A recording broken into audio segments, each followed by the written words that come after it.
মুক্তি সংগ্রাম 1971 সালেই শেষ হয়ে যায়।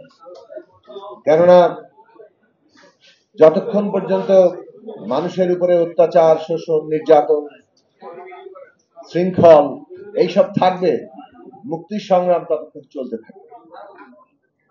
71 সালের মধ্য দিয়ে মানুষের যে আকাঙ্ক্ষা তৈরি হয়েছিল যে একটা দেশ হবে, রাষ্ট্র হবে, যেখানে নাগরিকদের জন্য সাম্য, মানবিক মর্যাদা, সামাজিক সুবিচার প্রতিষ্ঠা হবে, গণতন্ত্র হবে আমাদের রাজনৈতিক ব্যবস্থা, সেই আকাঙ্ক্ষা পূরণ হয়নি।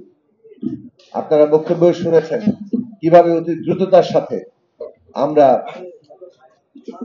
সেই আকাঙ্ক্ষার মাটি হতে দেখেছি,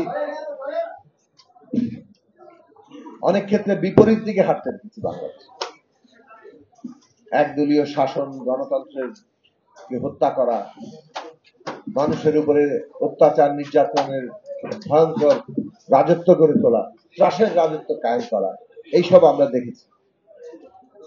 এর বিরুদ্ধে যে মানুষের ক্ষোভ, লড়াই, সেই ক্ষোভ লড়াইয়ে আমরা যে কোনো নতুন ব্যবস্থা প্রতিষ্ঠা করতে পেরেছি তা না।